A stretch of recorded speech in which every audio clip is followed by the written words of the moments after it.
Welcome to We Are Something Else, episode 172. Lights, camera, action. And we are back. Fellas, come off mute. We got a special guest in the house, Mr. Kevin Ghee. Brother, how you doing tonight? I'm good, brothers. How you making out? Man, look, can't complain. We are glad you are here tonight, sitting down with us. CBE Rich, how's everything going, brothers? Hey man, looking forward to the weekend. I took Monday off, so I need the weekend to get here super fast. Cause yeah, I'm ready to log out. You know what I mean? Okay, well, if anybody deserves a day off, it's definitely that brother right there. E, what's good, bro? Listen, man, I'm with CB. My boss hit me today after our one-on-one. Usually we have on Thursdays. He had on the um, super wild golf shirt on, and which let me know what he was getting ready to do after we logged off from our conversation.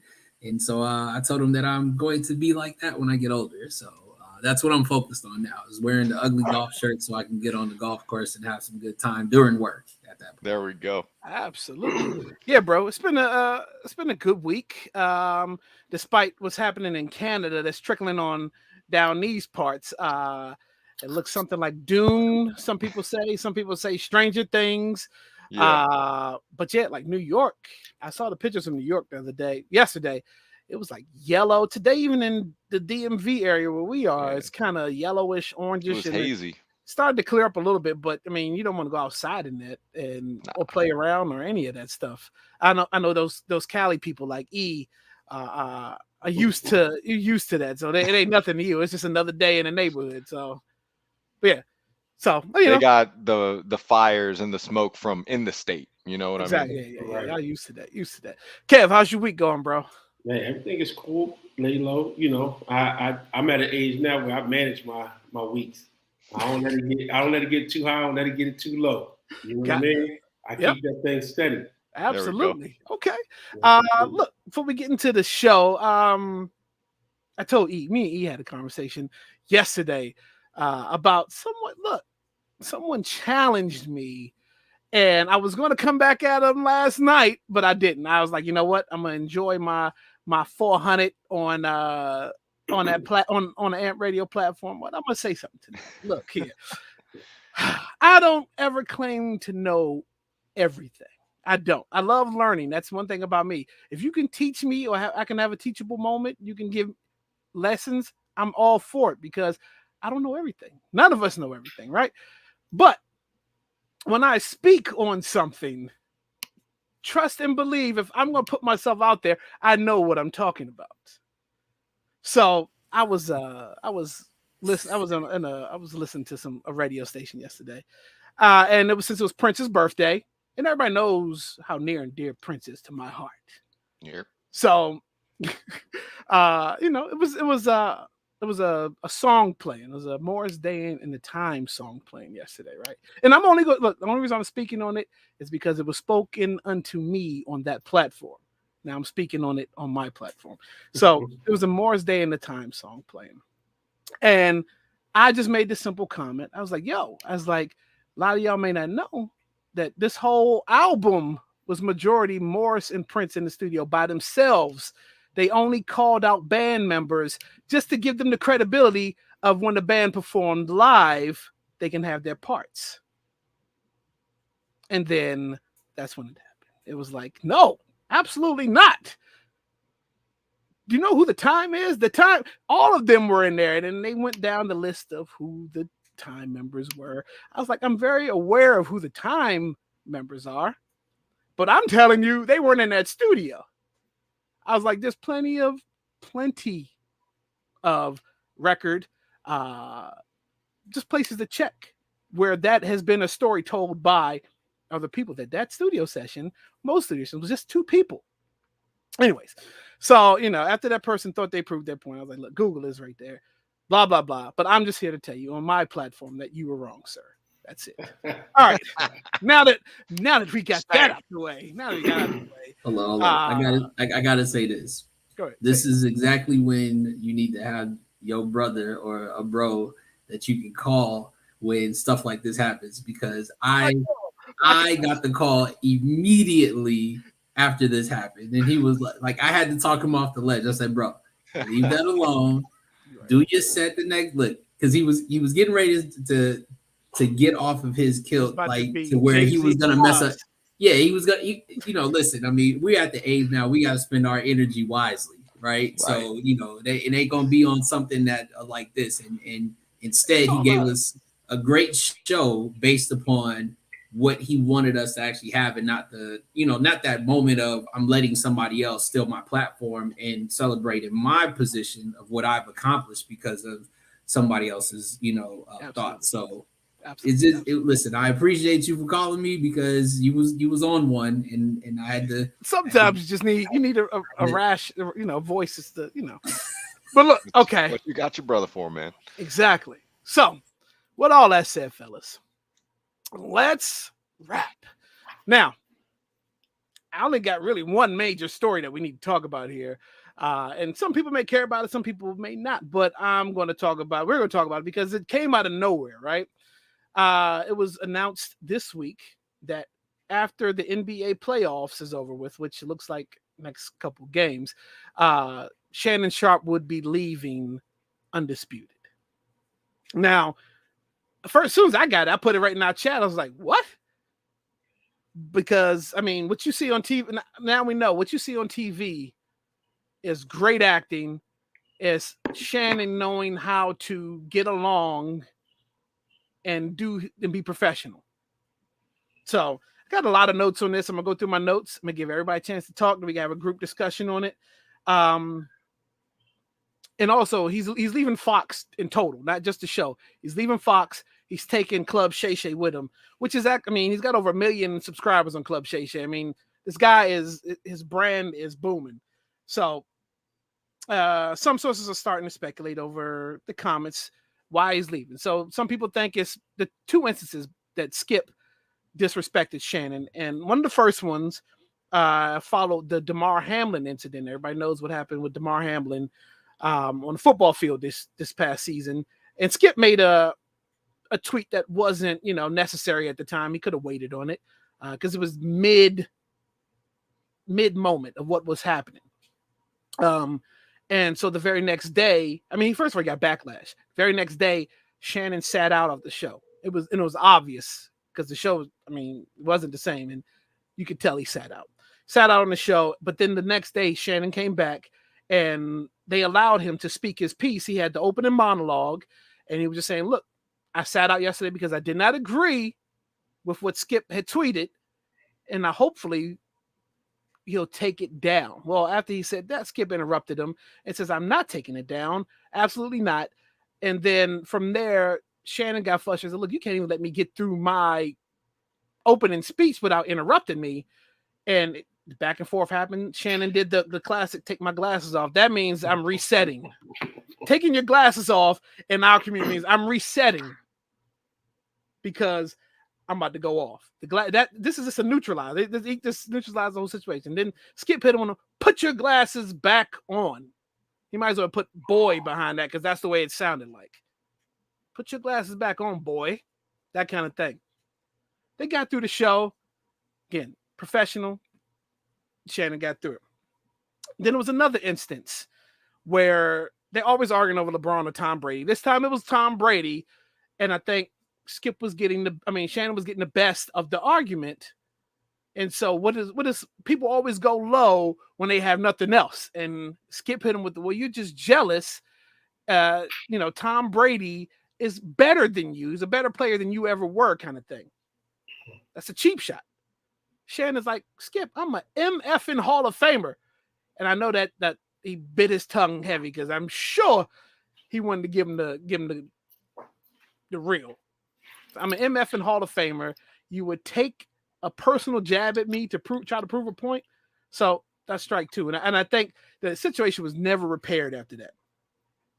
So I think in this situation that what's happening here, Shannon, it's a little bit of jealousy part too, because Shannon's flame is much higher than Skip. Like it first started off where Shannon probably needed Skip because he had just got let go CBS. Skip gave him the lifeline, but Shannon studied, did what he did, and now Shannon's brand is much bigger than Skip's.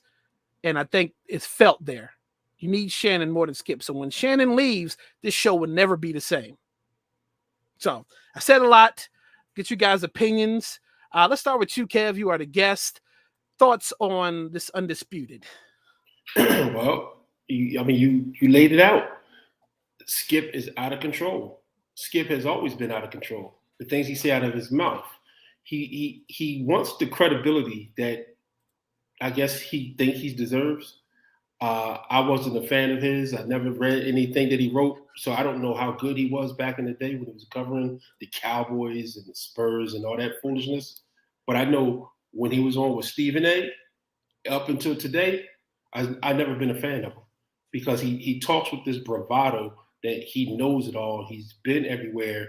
And unless you're in the thing that you're talking about, you're only going to have a bird's eye view of it. You're not going to have the nuances or the intricacies of what a person is feeling, what a person is going through, how a thing is done.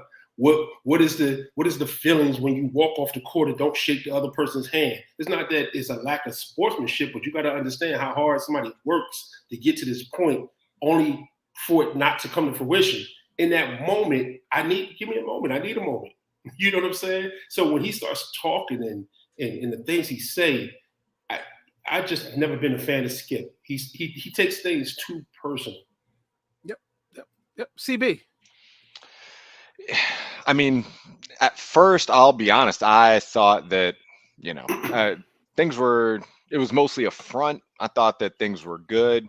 And then actually, Shannon coming out and actually kind of admitting that, these guys, they're not really friends or anything like that off camera.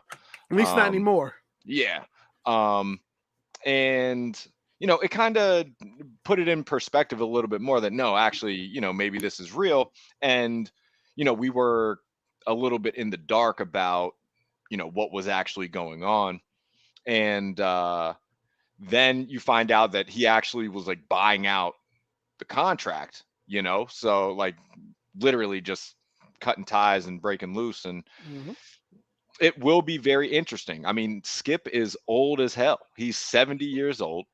You would think, just given the way things are going, Shannon's got a lot more living left to do than Skip does. So in terms of sports talk, radio, and television and all that, Skip, like you said, he's on the ascent right now. His flame is getting brighter and brighter in this space, and Shannon's is, you know what I mean, and Skip's is on the decline. Like his flame is starting to go out, and it will be very interesting to see who they replace him with, who they replace Shannon on the show with, and if the rumors are true that Skip has like basically all control and final say on everything, I don't know if they can ever find someone who would be willing to put up with him in that way, because you literally have the person on the other side of the table that is going to pull the trump card of, yo, this is my show anyways. You know what I mean? Yep. And they came out and said that they're either hiring someone of color, a woman, or it's going to be both. So, all the candidates that they're talking about moving in, it's, someone that's going to be a visually similar replacement to Shannon from that standpoint too. So, because you have to draw in that audience. And so it'll be very interesting to see how that plays out. And I'm interested to see what Shannon decides to do. Does he take some time off? Does he jump right back in with another network? I'm interested to see all of that. Right. I'm gonna think he's probably got that 90-day non-compete, most likely. Kevin, I apologize for what I'm about to say. So you might not want to, usually when I say stuff, the fellas like to move everybody off the screen. There you go. These are the thoughts of Mr. Eric Walker. Skip is probably going to have Candace Owens or Jason Whitlock as his new host. That's how I'm feeling about it, right? Those because Skip is a guest in that house. And what I mean by that is now the whole idea of sports, Oh, she did. Crazy. um, the whole idea of sports shows now are related to what? Actual athletes and not the ones that can't talk. I mean, we all know who those were. That there was the ones that they interviewed, and you just be like, "Gosh, you had all the whole entire team, and you decided to ask that fool question, right?" But now you have the ones that have listen. They have the business acumen. They have the know how. Again, and we want to hear it from the people who played the sport, right? Because they have a different outside. They have a better insight in what actual is happening, the feel of it. Skip ain't played not one professional, probably didn't even get close to playing college. You know what I'm saying? So there's already a disconnect. And I think we've seen this change happen of the athletes being the ones that are at the table and they're having conversations with other athletes and being just kind of true and honest. Now, again, we can still weed out some of the ones that still lack a certain, so I say, professionalism just because they're in front of a camera.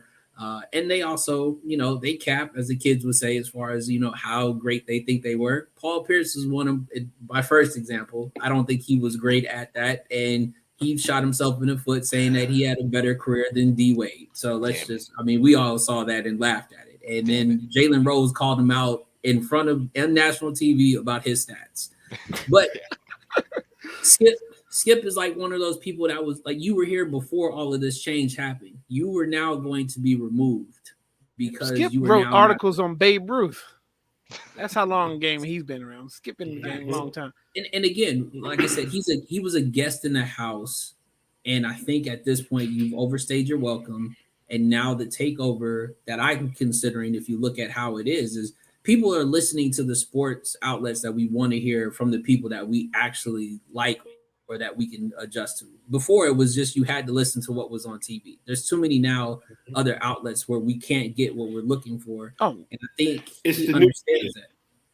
It's that new media that they talk about, right? So what's happening now is the athletes are now getting on the microphone and they're giving you a better content because it's organic, it's real.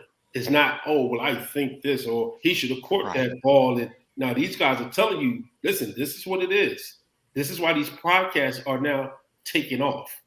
And to your point, there's way too many people on podcasts, way too many of these athletes on these podcasts, and they sound like trash.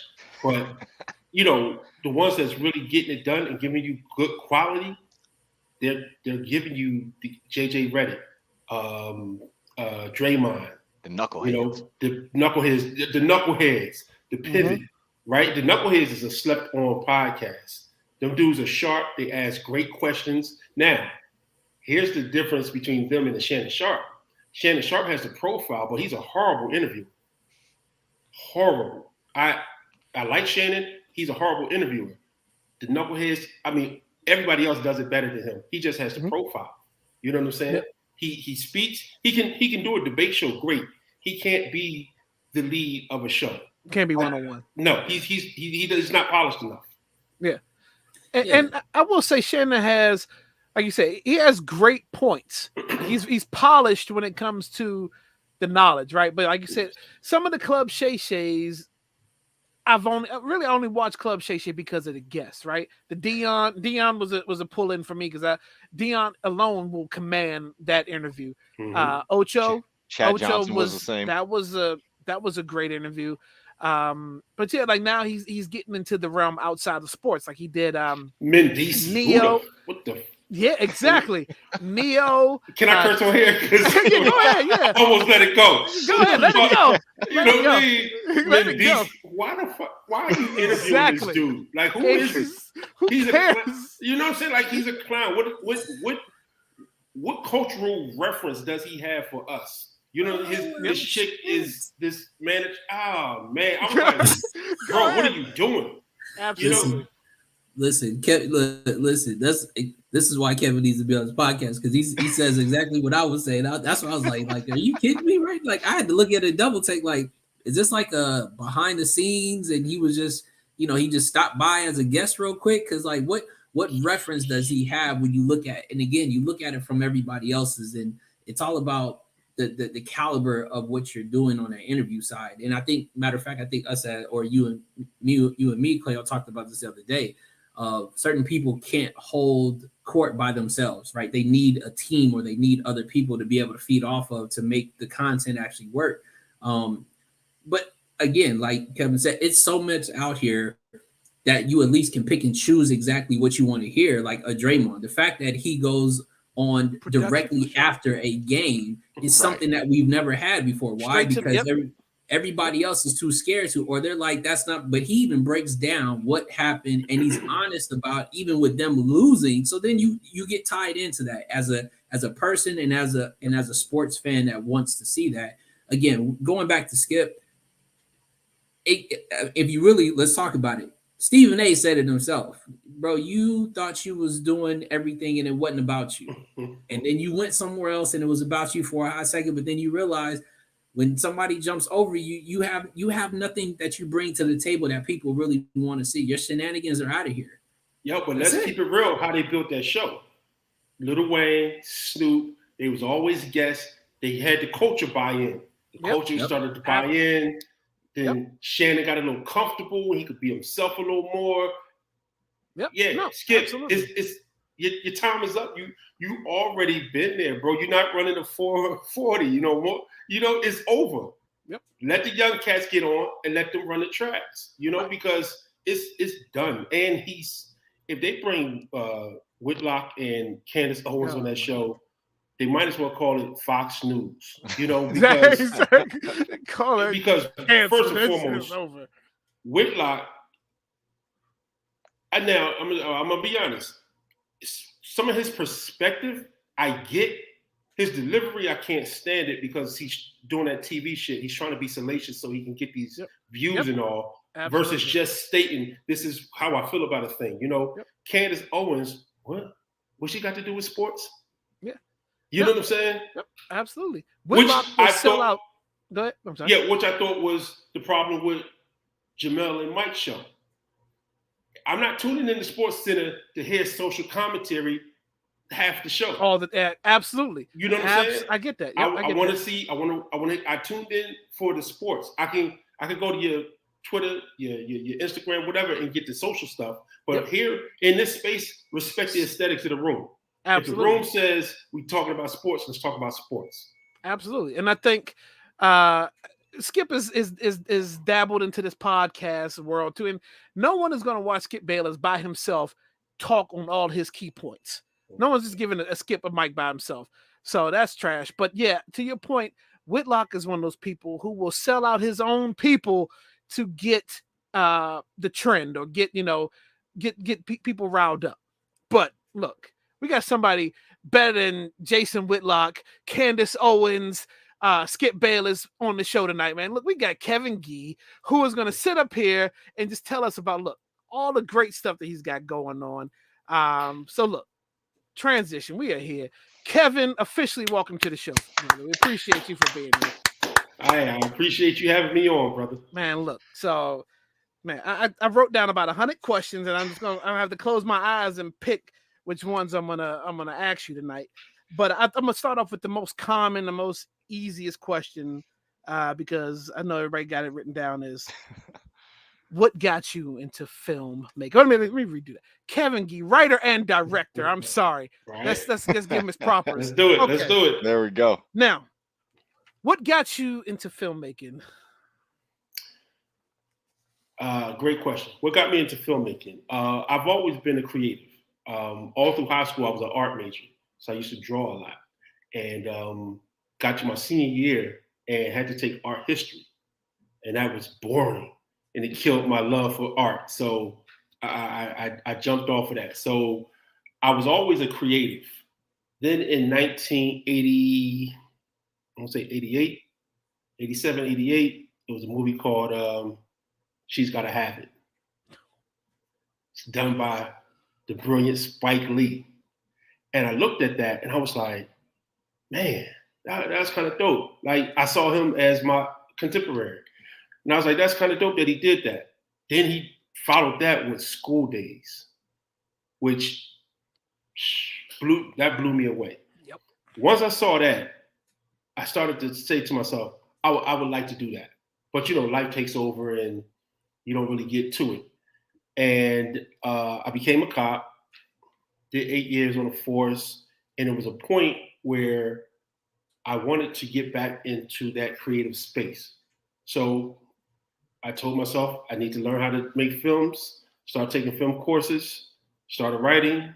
You got to keep writing to get better at it. And then I said, I'm ready to shoot my film. Shot my first film in 03, and then just been building ever since. Absolutely. Okay. CB. Kev, I guess was there an initial inspiration for, was there a project that even prior to you, picking up the camera and getting in the director's seat that you had been kind of in the back of your mind that, now you've been able to kind of bring to life? Yes. So here's the movie that flipped the switch for me. So Spike Lee inspired me, but the movie that flipped the switch for me was Seven. Oh, when I saw that, I was like, I gotta do that. Yeah. That movie was incredible, right? So, boom, that's what that was. The first script I wrote was actually a sequel to Scarface, and it was about Scarface's son coming back to avenge his father. Of course, that never got made. Time has passed, and now it's way too late to do it. But it was what I used to hone my skills. So I wrote it, rewrote it, and had the professors reading it and looking at it and telling me what I needed to fix on it. And it's a film that I would love to do. I don't know how you can do it today, but it's a story that I would love to tell, just to honor one of the my favorite films. Absolutely. Okay. Mm-hmm. Man, so listen, my question just went out the window because you said Seven, and because that, first of all, I can watch that movie every week and it doesn't get old. It was deep. Now, Absolutely. because you said Seven, it helped. It got me to a different question, right? Mm-hmm.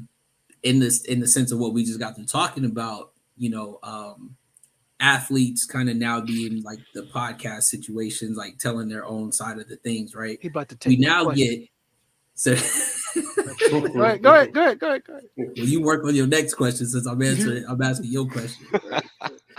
But recently, right, we've seen whether it's podcasts or their interviews, and they talk about the movies that they were slated for. As in when Denzel said that he was supposed to play Brad Pitt's character on Seven. Does when you hear that, or even I think it's where the actors have that round table, they talk about some of the things or some of the movies. Mm-hmm. Does that then spark you to go into the bag and be like, man, now I have a different type of motivation of writing towards? Do you write it for an actor? Do you go into it from that, or do you go from a standpoint of just the storyline without looking at a face of who it could be in that position? Yeah, I'm glad you said that because I watch all those roundtables. I'm a nerd for that. I love just the conversation of it because I find inspiration in it. But I don't write with a character in mind, but I do watch film with other characters in mind. So so when you look at the Da Vinci Code, right? And I love Tom Hanks. I love everything about that movie. But that should have been a Brad Pitt, David Fincher movie. Do you understand how they would have killed that movie? That whole series. Mm-hmm. Ron Howard is a great director, and Tom Hanks is probably top 5 actors, depending on who you ask, right? Mm-hmm. But that story was so dark. It needed that Fincher. It needed that Fincher touch on it, right? So to your point, I watch movies and think, "Wow, this actor would be great in this." But when I write, I don't think that way. I do the words first and then let it play out. Dope. All right, that wasn't quite my question, E. So I'm gonna ask my question because I got two, but I'm gonna ask the one I was about to ask. So with the world of podcasting, it being 1,000,001 podcasts, or a 1,000,001 photographers now, because camera phones have made it easy for everybody to be a photographer, and the work doesn't really have to be done because it's auto processing and stuff like that.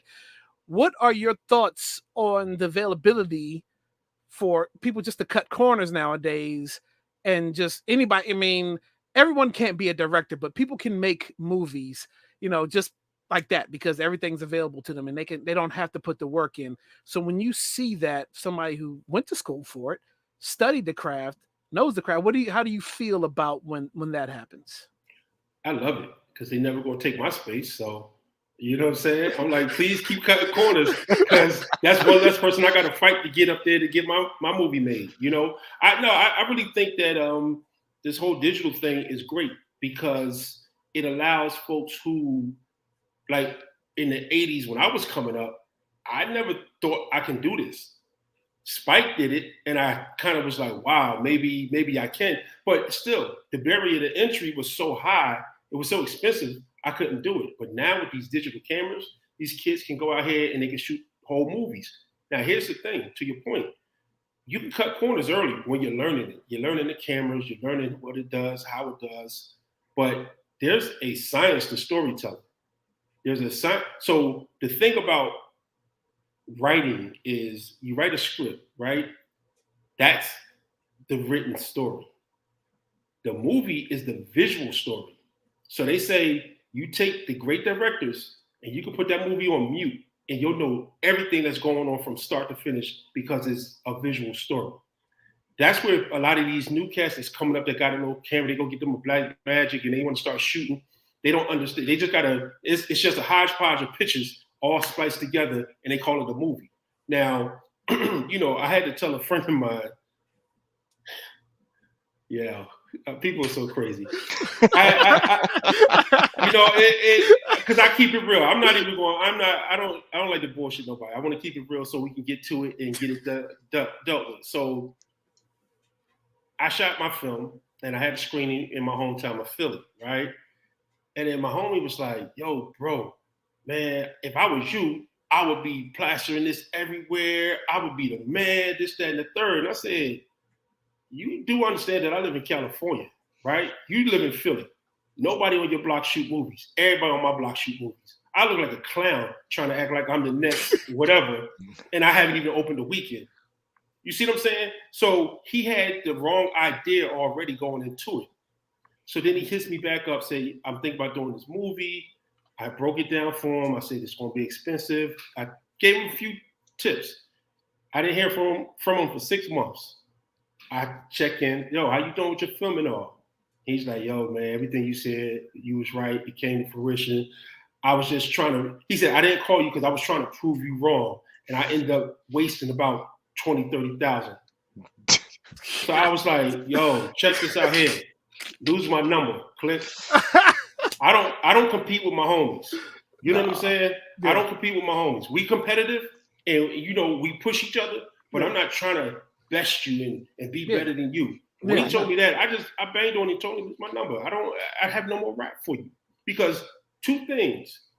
You in a place that don't do it and think that you're doing it because you done put a few things together, right? You done bought you a couple cameras and you think I'm doing what Fincher do. No, you're not. No, you're not. So, we just got to be real. Get these cameras. And I'm not telling folks not to do it. Get the cameras. Work on them. Play with it. Learn it. Understand it. But also study the craft of it. Because it's good movies aren't good movies by luck. Mm-hmm. There's a skill set that goes to that. There's a skill set to storytelling. Let's go all the way in. Let's talk about the black gangster film, right?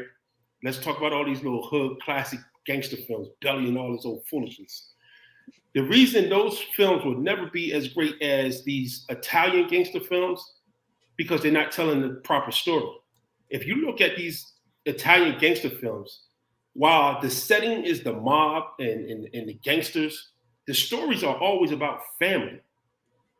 When you look at our films, it's always about the turn up and the blowing up and the shooting and the killing. which makes it gratuitous, and there's no story to it. You don't end up liking nobody. You know what I'm saying? The Godfather, they was monsters, killers, extortionists, and we loved them. You go to Belly, you look at it like, who are these? Rico Love? Are you serious? Like, that's true. That's a good point. So the point I'm making is, while you can take a lot of pictures, put them together, and say you got a movie, okay, but is it a good movie? What's the point? What's your theme? What's your premise? What are you trying to tell? What do you want people to walk away from this story with? Dope. CB? Kevin, as you'll find out a little bit later in the podcast, we are nerds for sneakers, and you had mentioned, being a nerd for like some of the film stuff and just like the conversations behind it. But are you also a nerd for like all the tech? We're talking about the cameras and everything that goes along with it. Is that also something that you can spend some time talking about? I'm not. So I got a DP for that, because I wanna hone the writing aspect. Now, if I was 20, didn't have a family, and a house to take care of, and I could sleep on my man's couch, I would jump into everything, lighting, camera, because I don't have any worries in the world. I can only study one science at a time right now. So Got you. I'm doing the writing, and then I got a homie who does all my filming and lighting and all that.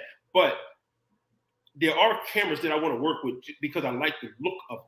I like the finished product of it, So, which I also found that I got with the Blackmagic Cinema. I got the look that I was looking for. That I was going to rent a red to shoot with, but I used the Blackmagic and got damn near the same look. So it's a lot to it that I can't speak on because I don't know all the technical aspects of it. But like I said, buy these cameras, man. Go out there, learn them, use them, get familiar with them. Because there's a whole other industry. So let's talk about this. People think that movie making, you either got to be the writer or the director or the actor, right? Nah. Roger Deakins, take a look at him. You know what I mean?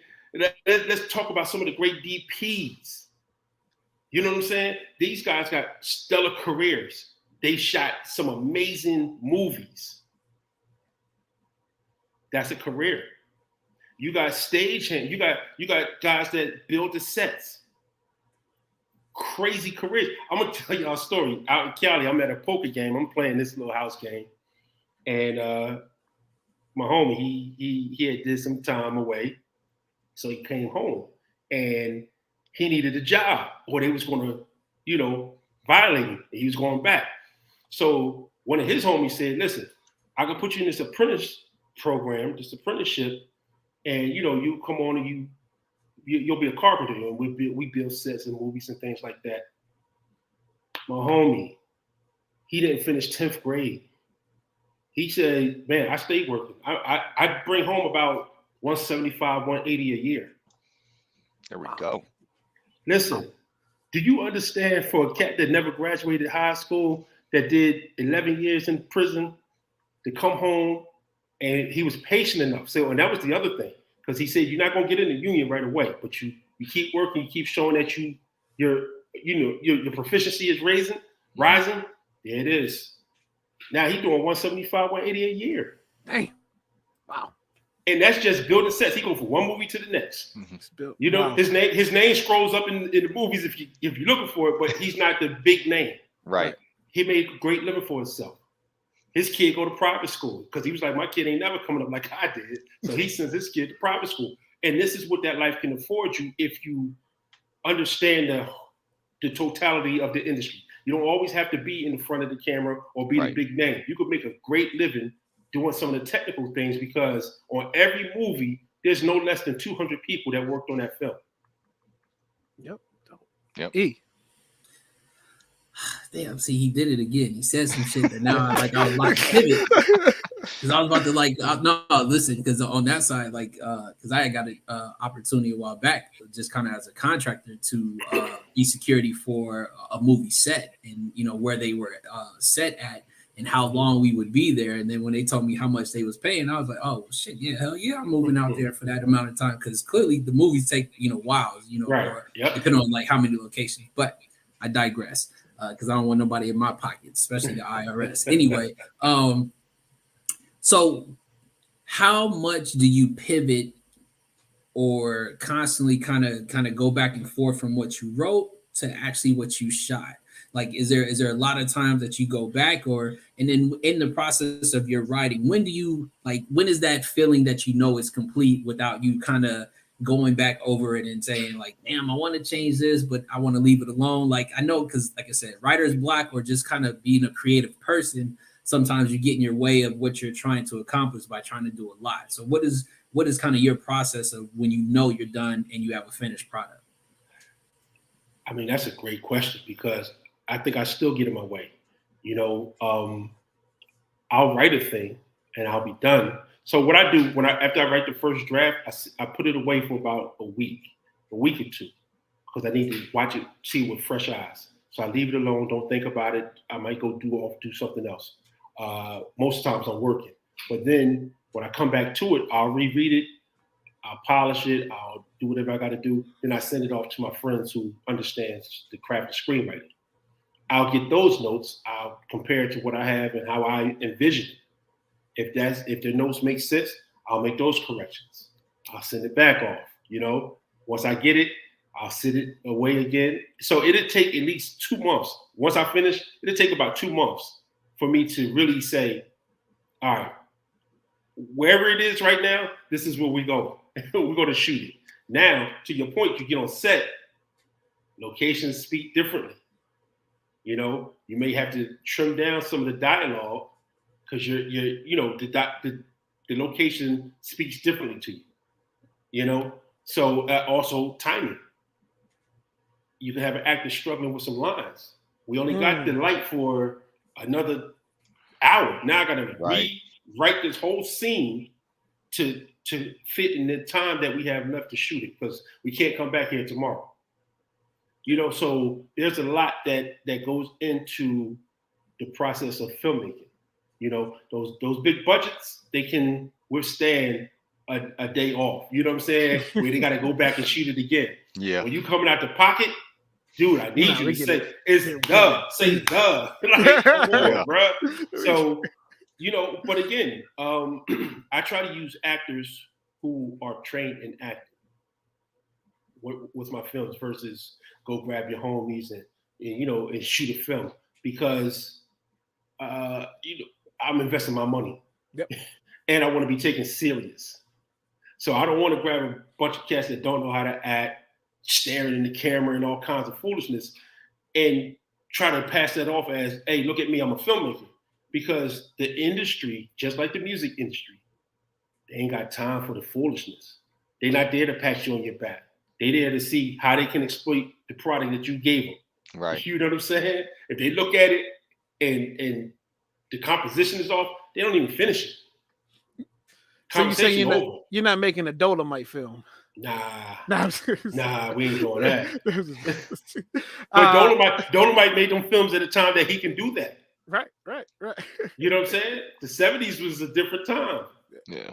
All right, so I got 2 questions. The first one is super easy. It's probably one word answer. What's your favorite genre movie to watch? What's your favorite genre? Oh man, crime. Okay. All right. So this is the question right here. How hard is it to get in the door? Like, to get noticed, get your projects taken serious, get it on the platform? Like, what's it been like just trying to get seen or get heard? So it depends on what you want to do. It's not hard to get seen. Put it up on YouTube and promote the hell out of it. You seen. You know what I mean? Go to Film Hub and put it on Film Hub, and they send it to all the streaming services. You know what I'm saying? Now you're on Tubi, you're on, Peacock or whatever. It's not hard to get in anymore. Now to be taken serious, that's another question, because this is how you measure whether or not you're taken serious. Yeah, we're giving you $30 million to shoot your next one. You know what I'm saying? Telling you that, oh, that's a great film you got right there, that means nothing. Because 9 times out of 10, they're not going to try to kill your spirit. So they tell you, that was film. Keep working. You're almost there. Basically, what they're saying is, get the fuck out my face with this bullshit. Because I got millions to make over here. Seriously, it's it's I guess it's like a cliche to say, oh, these executives are busy, they don't have the time, this, that. Nah, they don't. I've seen it up close and personal. I've seen it. They don't have the time.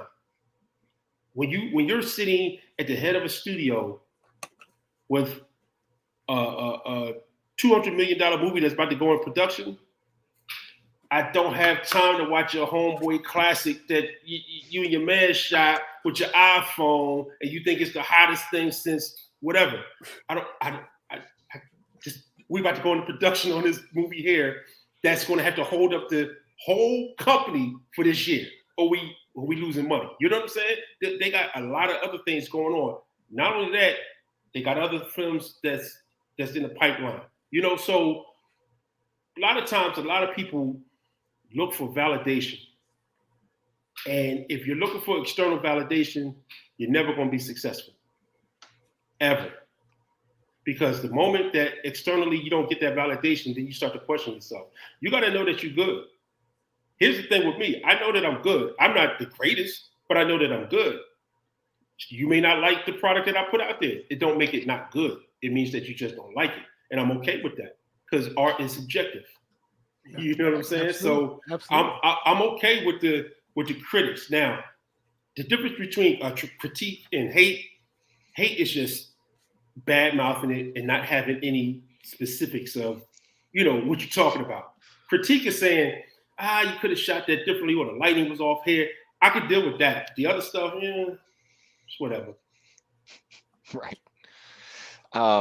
Kevin, I guess my last question, you're very open about your love for your hometown. And you talk about, or I've, reading up on your bio that you're about giving back to the city and everything. Can you just talk about some of that, some of the goals and things that you've done already to give back to Philly? Yeah. So up until the pandemic hit, every year I would, out of my own pocket, I would do something for the kids in the city.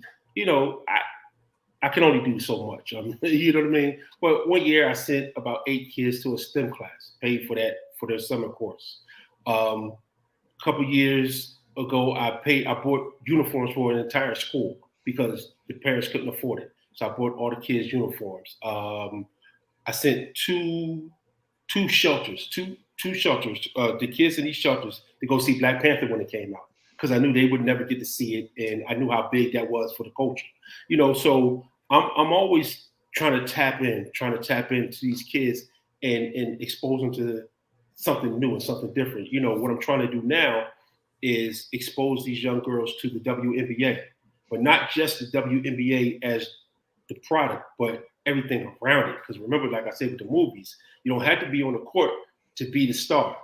They got agents, they got journalists, they got referees. I want them to see everything that goes into making it, so they don't have to just say, "Man, I didn't play ball, so I'm going back to the hood." Nah, get into the system, understand how that thing works, and then get in where you fit it. So that's the next move. We're working on that now. So once that pop off, I'll be promoting that. But that's what I'm working on now. That's exciting stuff.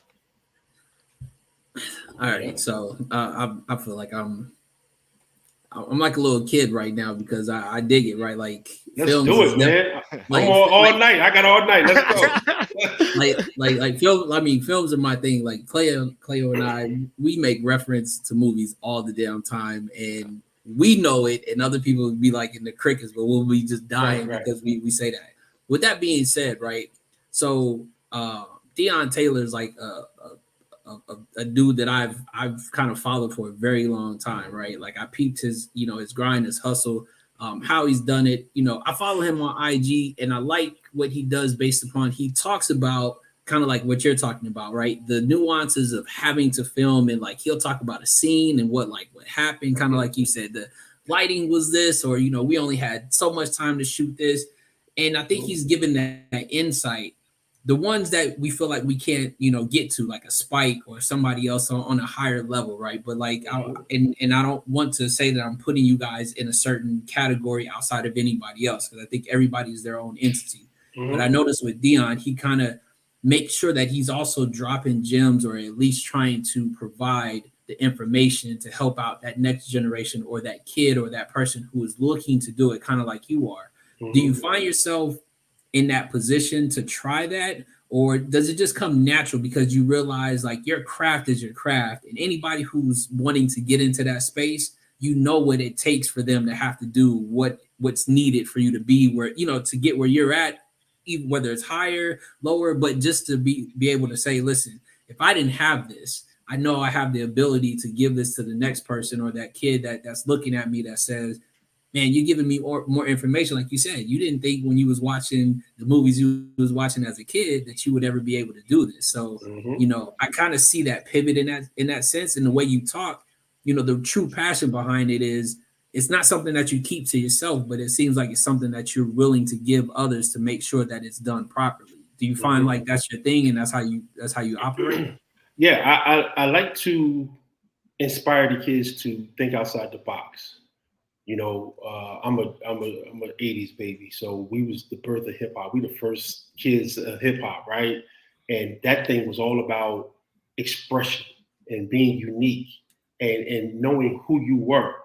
These kids today they don't really have that. They don't know who they are. They're looking at social media now, and it's totally different. So I try to give back in the sense of, let's focus on who you are and what you are. But here's the tools that you need. Now, your comparison to Dion and Spike does a lot behind the scenes. Spike is not from the era. He's not from the social media era where Dion is. See, so everything Dion does is social media related. That's not Spike, but Spike does a lot behind the scenes to help a lot of young writers, young filmmakers. Dope. Yeah, but for me, I want the kids. I do want to open up that realm of possibility for kids because when you watch movies, that's what that is. It takes you to another realm of possibility. What could be, So yeah, I want them to dig into that, and if I can help them by sharing what I know, I'm all for it. Dope. Okay. My last question before we transition. Tell us about the movies you've made and filmed. What are the titles? If we can find them anywhere, or just talk about your movies. Okay, so my first movie that I shot was called yeah, right, but not really, because I'm that type that they whatever. I put them on the shelf. I'm not ready to put them out. I'm there in the festival circuit. Well, the latest one is in the festival circuit, but my first film was about. It was called The Reversal of Fortune. And it was about a case that I had when I was a cop. So a lot of folks don't understand what felony murder is. And it's if you're in the commission of a crime and your man kills somebody, you get in charge of that murder too, right? And not only that, if you're in the commission of a crime and your man get killed, you're being charged with his murder. So that's what that movie was about. It was called A Reversal of Fortune, about these young boys that we locked up in the city. Well, the one we locked up in the city because his man got killed by the store owner. And then he got charged with felony murder. And nobody could understand that. They was like, they're trying to, you know how we do. They try to protect the white man and put it on the brother. It's like, nah, that's not how it goes, man. They was in the commission of a crime. This is what happened. The man defended himself. Shorty got popped. He's done. His man going to take the whole bag. That's just how it is. So that was the first one that I wrote. I lost it. I've been looking for it. I lost it. It was horrible. The quality was bad. It was fuzzy. But guess what? It was complete. I did it. That was the first one. And also something I learned as a kid, confidence is in doing. Mm-hmm. Once you do it and you accomplish it, you got the confidence to do it the next time. So that's what happened. And then the next one I shot was years later, and that was called Operation Freedom. It was my take on a movie y'all might not be familiar with. It's a Robert Redford movie called 3 Days of the Condor, right? So that was my take on that. And this latest one's called Mid Coitus. And that's about a DA who she struggles with her if she will bring this female to trial for raping this football player. So the story is really about the biases that we hold. We can have facts, But if it doesn't compute in our brains, you know what I'm saying, we will forego the truth and forego all logic because we harbor these biases. And I think a lot of the films that I'm writing, I'm touching on that because that's a passion of mine. I think we got to get out of that. We got to get out of that space. Mm-hmm. The world is going into hell in a handbasket because of bias. AI bots. You about to have a whole lot of sneakerheads just go ahead and start being pissed off. We've been dealing with them damn bots so much on a regular basis. I wake up at 7 a.m. to have to deal with them damn bots. Anyway, I digress. Can we find your films anywhere if we wanted to watch? Not right now. I haven't put them out there. Folks keep telling me, "Yo, Kev, put it out on Tubi at least." So I'm probably going to go ahead and just once this last one finishes its festival run. Actually, damn, you know what? I'll send you the link because I'm in a festival this weekend.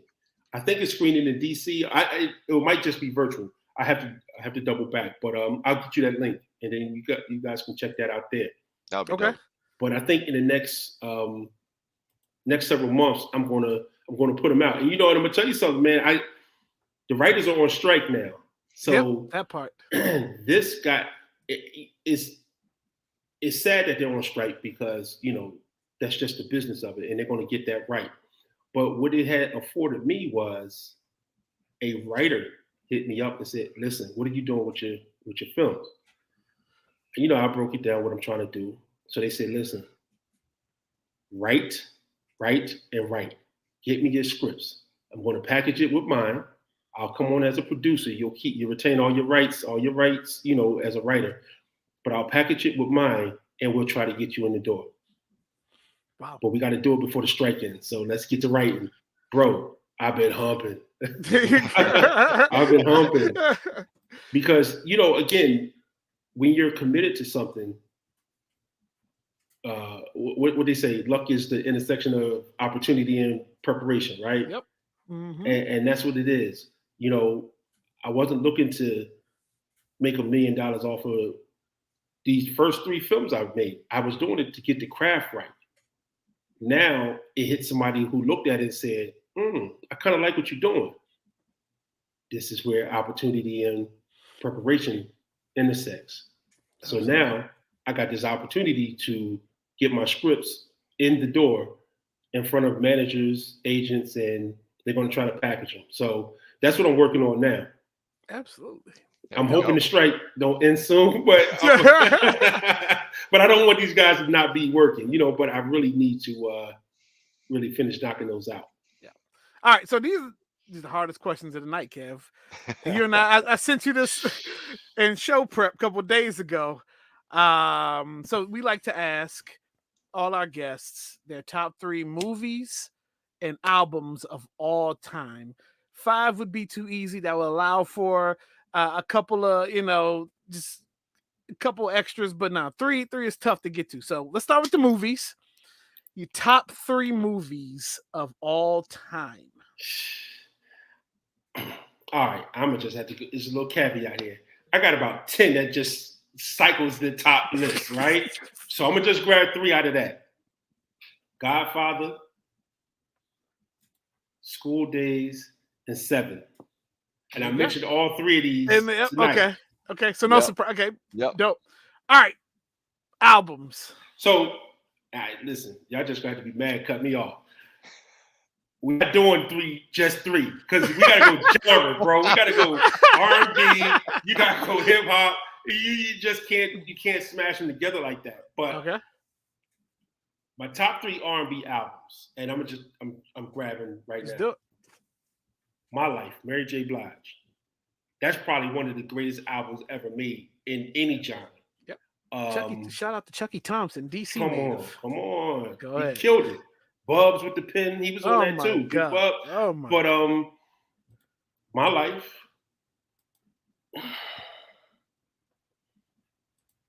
Don't Be Cruel. Don't hate me for that. But Don't Be Cruel that was a classic. That was a classic. And this third one is 2 albums is a slash. It's off the wall / thriller. That's Okay. because you can't pick one. You can't pick one. So they're Okay. one now. So that's gonna be my R&B list. My hip hop list. Okay.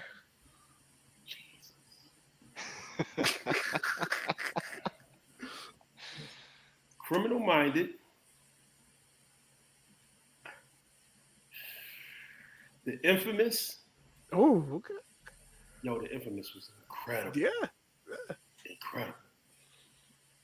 I mean, It Takes a Nation, America's Most, Illmatic. I mean, it's so you can't do three, bro. You can't. To Pimp a Butterfly, Forest Hill Drive. You can't pick three. These albums are certified classics. I put them on. Mm-hmm. Start to finish. Listen, I just finished banging out Criminal Minded. You know what I'm saying? Tomorrow when I get in the whip, it's probably gonna be Illmatic. And I go from top to bottom. I don't, there's no skips on them. Oh yeah. So yeah, but my diehard albums is Criminal Minded. Criminal Minded and The Infamous, they hit me. These are the two albums that really hit me. Yep. Raising Hell hit me too, but that's something totally different. You know what I'm saying? My love for Run DMC, I tell you, Run DMC gave me my identity as a youth. You know what I'm saying? So that was something. That's something totally different. I don't think any of the Run DMC albums hold up to the albums that I selected, but for nostalgic reasons, those will be some of the greatest albums. Rockbox and Hollis Crew. Let me tell y'all, man, because y'all way younger than me.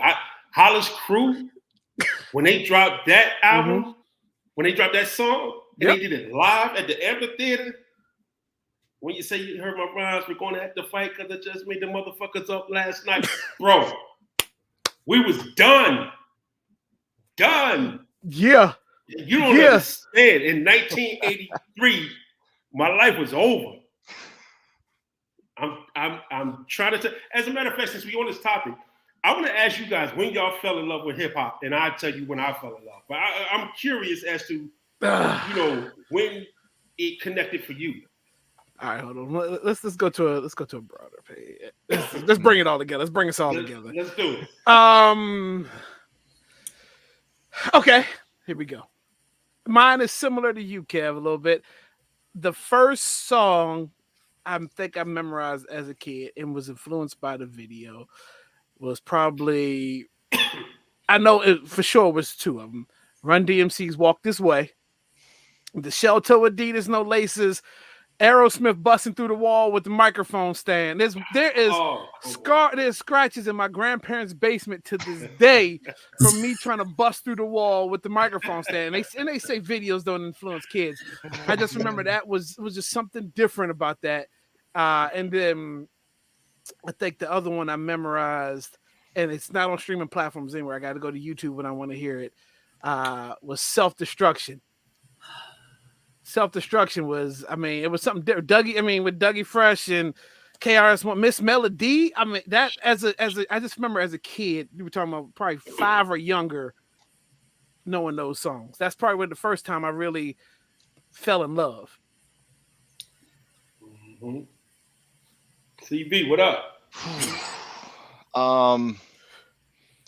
So I guess this was the late 90s. Because I'm a little bit younger than Kaleo and the boys, but when the Big Timers and all in New Orleans was really popping off, that was when I started. Yeah, when I'm like, yo, this dude is basically my age, and he's destroying these older dudes on these beats like that. That was the kind of stuff that spoke to me, really. So Izzy, glad you made it, Izzy. So yeah, for me it was really like, and that was like middle school years for me, basically. So that was that was like shaping, me growing up at that point. So it was But what did it do? How did it switch your life? What did it do to you that so growing up, and so I'm actually in like a hard rock metal band, and so that was the kind of music that I primarily listened to. Like that was it, and then it just opened up my eyes, like thinking about beats and production and all these other things that are going on while this story is being told. That's it. It's different. The way that hip hop presents itself is different from how like the metal that I would listen to. So it just opened my eyes to something completely different. Yeah. Go ahead, E. All right, well, let's just go ahead and just turn this all the way left because I'm from. So Kevin, I'm from Cali. So my introduction to hip hop was DJ Quick, Out of the Trunk mixtape. The red tape was in 1980. It was in 1987, right? So again, I know for a fact, like 5, 6 years old, my brother's playing the tape. I hear it. And then what the visual was that when I saw what he looked like, and he wasn't like because again, the hardcore rapper, because again, let's just call it what it was. Gangster rap, kind of the name started from the California area. Mm-hmm. Then you had NWA, which is right in 1988. So I was a part of that whole West Coast kind of, just when that thing started driving that towards the late 80s, that all of that was happening while I was a kid, growing up and being a preteen when Chronic came out. There was nothing you could tell us out here in Cali when the Chronic dropped. No, there was not one city that was rocking harder than us. Everybody wanted to be like Dre and Snoop. Like, so when I say hip hop for me, it was Quick, and then it became NWA, and then from there it was just that. And that's why I said I'm embedded in the LA culture when it comes to that. So I was.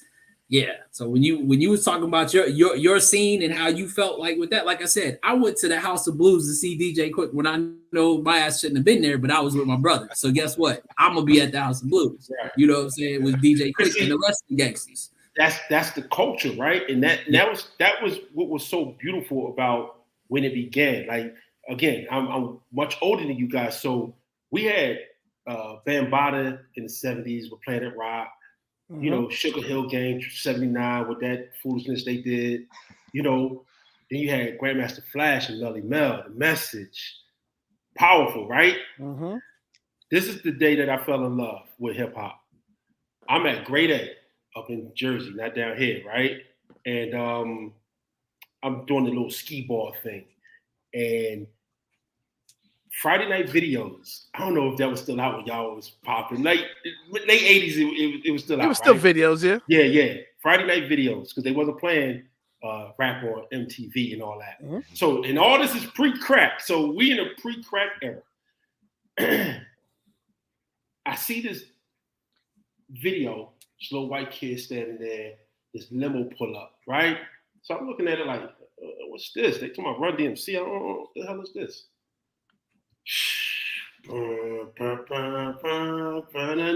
When that guitar riff on Rockbox hit, I thought I was gonna lose my mind. And then when Run came out, boy, you sucking MC perpetrating the fraud. You're rocking on the. They had to pull me out of grade A. But listen, at that moment, like I said, it changed my life because it helped me to identify as to who and what I wanted to be.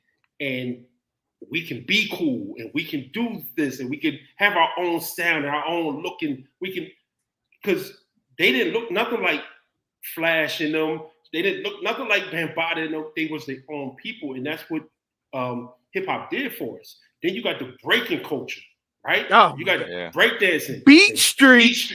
As a kid, Beat Street was absolutely, man. I always wanted to go to the Roxy. I wanted to go to the Roxy, and I wanted. Let me tell you, you gotta get the Wild Style first before you get to Beat Street.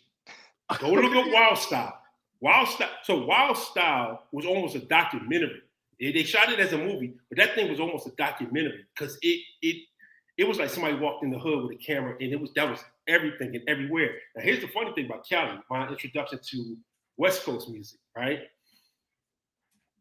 87. Now, we don't have Crips and Bloods on the East Coast. Truth be told, all that was corny to us. We heard about it, but we was like, y'all fighting over colors? That's corny. Like, who do that? I'm gonna give you a funny story about that too. But in 87, Ahmad Knight, Van Walker, Psychopath Talking, King of the Jump. Whoa. I was like, hold on. What type of time they on over there? What he talking about? They do that? All right, whatever. December 19, I'm never gonna forget this. All this stuff is etched in my brain. December 1987, my high school basketball team had a tournament in Sacramento. Our sweatsuits were all blue.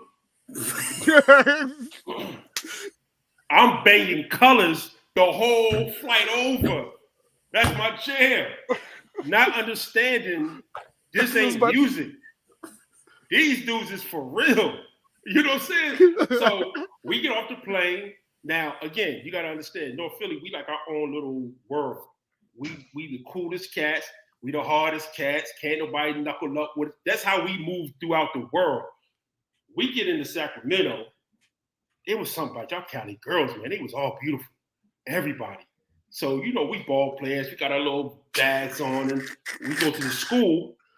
The dudes ain't feeling it. Now, y'all wore curls back then. That wasn't our thing either. So we like, nah, dude with chucks and a curl with his shirt buttoned all the way up the head ain't never gonna say nothing to me. All right, cool. We go to the party that night. And again, we got on all blue sweatsuits. So dude tells us, you got to take that off. Where I'm from, you got to take it off of us. But anyway, we go back to again, we don't have no idea. If we understood what it was for real, we would have left. Nope. So my man, he gets drunk. He said, yo, if boy say something else to me, I'm going to steal it.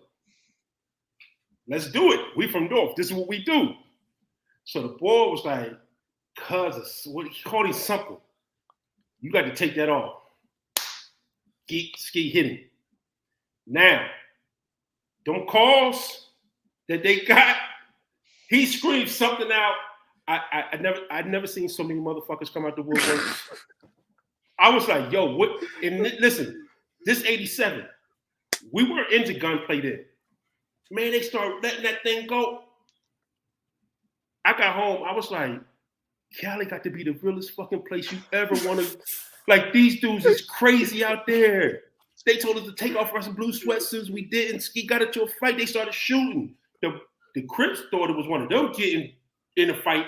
They came through. I'm watching this thing like, I don't know how they live every day and not suffer from PTSD, because that was something wow. But it was the culture. And then 88, NWA hit, you know what I'm saying? Changed the game. But what I loved about it, what I disliked about it was the violence against the women. I could understand the street stuff because we all been through that. It was the violence against the women that they always promoted. I didn't like that. But it spoke to this is where they are in their community, which helped me understand that all our communities aren't the same. We you know, what was the beauty of hip hop? You didn't have to go to Cali anymore to understand how Cali lived, how Atlanta lived, how New Orleans lived, how Houston lived. We get it through the music now, and then you start to build that respect for the cultures and the communities and all. Listen, I go on all day about hip hop. I'm a diehard hip hop fan, and now you look at it and you look where hip hop is taking us. You know, you got kids who would have never left the block, who probably would be in jail or dead. They done seen the world 3 times. Yep. You see what I'm saying? So the music is golden, and we got to preserve that, man. I don't like where it's going with the drill and all that, but we got to preserve what hip hop was and what it did for the culture and what it helped all of us do. Because, you know, there's folks that's tangentially connected who living great lives. You know what I'm saying? You got bloggers, you got writers, you got producers, you got engineers, you got kids. We talk about kids that had nothing in the house but some pens, and now they're beat makers, they're producers. Teddy Riley was 15 when he did the show. You know, a lot of people didn't know Teddy Riley produced the show. Yep. He was 15. Prodigy. A prodigy. But we got so many prodigies in film, in music, in dance, in theater, in art. In the hood, they just need the opportunities. And that's why I like to give back to them, so we can start to build that and give them their esteem outside of playing ball or slinging a rock. Jay, man, look. I can talk music all day. That's my lane. I told you what happened almost on the radio show the other day when somebody tried to challenge me on my knowledge. All right, so we're gonna pivot. All right, here we go. All right, Kev. So what's about to happen next is not my fault. It's not my fault. I give people creative expression on this show, and here we go.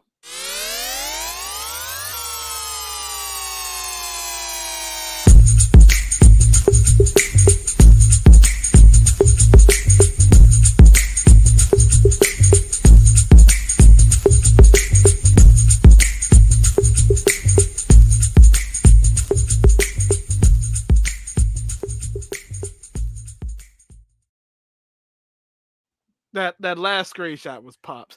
Yo, he said something that Pops didn't agree with it. He let him have it. That's how he go all day long. Let him have it. Your Pop shoot for the hip, dog. There you go. He let him have it. So, all right, E, go ahead and explain your segment. What this is all about. So, Kevin, as you can tell from just the way that I've talked and some of the stuff that I've said, I say the things that a lot of people are. I'll say they're afraid to say it, or they just don't want to own up to it. One of the key things that I've said that I guess ruffled some feathers was that lemon pepper wings are trash. I agree. See, that's what I'm talking about. It got so much backlash that I had to put it on a shirt and get paid for it. So that's what it is. I also feel like people who eat Oreo cookies without breaking the cookie are serial killers. Because why are you eating that damn thing whole? Like, again, that's just me. I say the things that come to mind. It's just me. Lost me. Now you just lost me. So anyway, this is the segment. Is it just E? And again, I think of these things. They're just what my thoughts are. I have a shameless plug after it's done, but I'll wait till I'm done because we're definitely running in time. But because I knew you were coming on this show, I felt like this was my opportunity to go ahead and just say the shit that a lot of people talk about. They might not just have said it openly because they don't want to get branded a certain way. Here we go. But there's the graphic. Listen, it's not all of them. It is not all of them. It is all of them. But go ahead. Okay. See, he gave me the lane, Cleo. He gave me the lane, and I'm going to take it. But if I see one more MFing Tubi film where in the scene it is so fake. I mean, listen, I watched it. The girl literally shot this dude in the head, and he jumped as if he was being shot, and it was a completely different person. Like, it is blatant disrespect for them to put this shit out and think that we're not catching on to this shit. It is very disrespectful, especially to the people who really hold film true. I think this shit should be banned. And you know what? The even worse part of it is Samsung is the TV that I love, keeps this shit for free. Why? Because they want you to watch this bullshit when you don't have the internet or you still trying to hook your shit up. And this is what happens. Tubi is the worst thing that is happening. So when we talk about drill music, shit, Tubi is like the drill music to the fucking movie film industry. That's what I'm saying.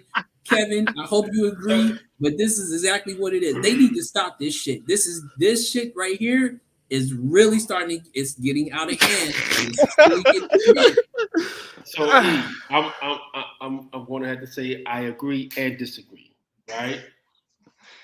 Beautiful. I don't watch Tubi anymore. And listen. So remember earlier when I was like, my friends were like, why don't you put it up on Tubi? And I have it. I don't want my shit next to that. And I'm not saying that Look, I'm hey, Kev, real Scorsese. quick, Kev. Yeah. When you said that, he texted me, and I knew he was gonna text me. He was like, "Oh boy." Right. No, but on some real, it's like, and again, I'm not thinking I'm Scorsese or Coppola. It's those movies are so bad. Listen, I saw somebody asked me to watch. Somebody asked me to watch a film that they was in or whatever. I watched it, and it was a scene where the dude got tied up. They robbing him, and he put the gun to his face and told him, "Show me the money, whatever." And the boy was like, "Yo, when I get up out of this, I'm gonna do." And I was like, I was a cop for 8 years, and I seen some of the illest dudes crying. That ain't how they talk when they tied up with a gun in their face, because these dudes is gonna let it go. Like, who are y'all fooling? Like, who actually told you to write that? And where did you get that from? Because if your man told you that's what happened to him, he was never kidnapped. I can tell you that, because most of them didn't survive. This is the fantasy that they make up in their head because that's where they think they are. Yeah, bro, listen, you're not wrong. But here's the other thing. We need a Tubi. So when folks do their movie and they go, because completing the movie is the goal. So once they complete it, they need a place to put it, to show their friends or whatever the case may be. They're not making no money off of it. You know what I'm saying? But to your point, Tubi is trash. And I'm saying that as a creator, who film might be on Tubi in the We support that though. But listen, I think, but like you said, it comes with now again, not all of them are trash in the sense where I say not all of them are trash, meaning that those certain ones where we see where you just like, come on now, like that how can you even film that and just make that even, like, why would you even put that in completion, in the sense that you're almost doing a disservice to the fan or the person that's watching it. But I get what you're saying. The completion is everything. So I rock with that. It goes back to what y'all asked me earlier about having the cameras and being able to shoot your own movies. You know what I'm saying? This is what's happening. Yep. They're getting these cameras. They say, oh, I can tell that story. And then they go out there and they tell these crazy stories that make no sense. There's no protagonist, no antagonist. Everybody's bad. It's, I saw one movie where a dude got his fingers cut off because he wouldn't tell the story. And a couple scenes later, he grabbed something with the hand. And I was like, the continuity is off. So yeah, while I believe that we need a place for these folks to put their films when they finish them, let's just keep it real. That's not cinema. That's just a bunch of images thrown together and called a movie. Real quick, my take on Tubi. Let me see. It's gonna move me up. There it is. Yeah. So I saw a movie. I went down the Tubi wormhole, rabbit hole one day, and I watched this movie. It was like 4 female bank robbers, right? And they robbed the bank in ski masks and bikinis. Where in real life is that happening? But anyways, that's all. But anyway, so the good side of Tubi, for me at least, is I was able to find some classic movies I hadn't seen in a while. Like Class Act. Somehow Tubi got rights to Class Act for a couple months, and I was able to watch Class Act on Tubi, and then like some other like 80s, like maybe B-rated movies that I was looking for. So Tubi has been half and half for me. I was interested to see what they had on there. That's the value of Tubi, because they got a lot of the old stuff. That's the value of Tubi. Yep, exactly. But them films, them independent films, them Jones, man. CB, any Tubi stories? I don't. I'm more likely to watch something on YouTube these days than I am to try to check anything in on Tubi personally. Like I'm behind on movies on Netflix. I'm not making time for. And you're behind on your homework. Literally, that's all I'm saying. So yeah, I can't be out here talking about Tubi when I know that I owe y'all some stuff. Kev, we gave this guy homework like almost a year and a half ago, and we told him to watch. They haven't given me a deadline, so we told him he needed to watch Boomerang and Mo Money. We told him he needed to watch that. You never watched Boomerang? It's been so long. I can't. I was a child. I don't remember any of the stuff. So I'm due. And then Mo Money, just because Mo Money was good to us. Major Pain. Yeah. That was probably one of the funniest movies I ever seen. That was on like TBS this past weekend, I think. Yeah, I think you had seen Major Pain, right? Yeah. Okay. All right. So what you know when you watch? Hold on. Go ahead. Before you switch, let me one more thing. I'm having fun. No, go ahead. Go ahead. Come on.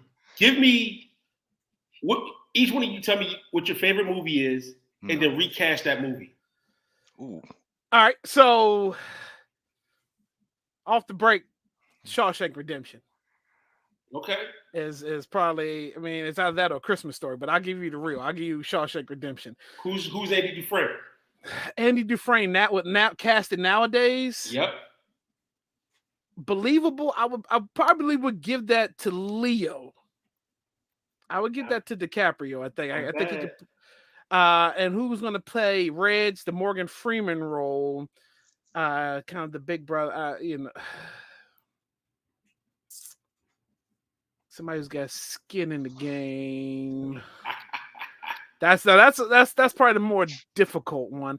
I mean, and it, you know what? And I even thought about it. It doesn't even have to be white for white, black for black. I mean, it could be a black guy playing Andy Dufresne this go round. That's a good question. You're the studio. You want to recast it and put it out. Who you putting in these? So this is why sometimes my wife can't watch movies with me, because I'll be like, yo, I'll pause and be like, yo, if so and so played this character right now, she'll be looking at me like, bro, can we get to the movie? Right. All right. Go ahead, E. Let me think on that. Why you gonna put me on the spot? Let's see me go. CB. Go ahead. I mean, because like my favorite movies to watch are the kind of stuff that like brings me back to my childhood. So like all the original Star Wars movies, Jurassic Park, like movies like that, which it's hard for me to like if I'm thinking about nowadays. I could see someone like Tom Holland playing roles in like he could be the main guy in Jurassic Park or something. But see, like it's hard for Jurassic Park because that was more about the right. So right. like you said, yeah. That's a plug and play. You can really put anybody in there and not really right. And so it's hard from that standpoint, because at least from the first movies that came to mind, those are the ones that I think of when I'm thinking about like my favorite movies and things like that. So and to basically any Keanu movie, it's like, yo, that's my guy. I can't see anybody but him, Right. Yeah, I'm still thinking. I mean, I think that Dufresne has to be an accomplished, because Tim Robbins he was so believable. He was an accomplished actor. I think Leo would sell the hell out of the role as an Andy Dufresne. Absolutely. But that Morgan Freeman role, like that buddy, like who would you pair Leo up with that could carry the movie when Leo's not in the scene? That's I mean, you look at Shutter Island and you can see how far Leo, he would kill that role. I like that. Yeah. All right, E, what you got? Because we have an infinity for 7 in my mind. My man Jason, was it Sokoa? What's his last name? Momoa. Momoa? No, Joseph Sokoa. Tommy. Let me hold on. Let me find my gun, because I'm gonna shoot you right through the screen. Yo, let me tell you something, E. Hey, would your dad say, fuck you, man? You're not about to do that. You're not about to put Tommy in, you're not about to put I'm messing with you, Kevin. No, I'm messing with you. It's 7. But hey, it's your film. It's your studio. It's your film. You got Tommy. They about to yank this budget from E so quick. What? No. Listen.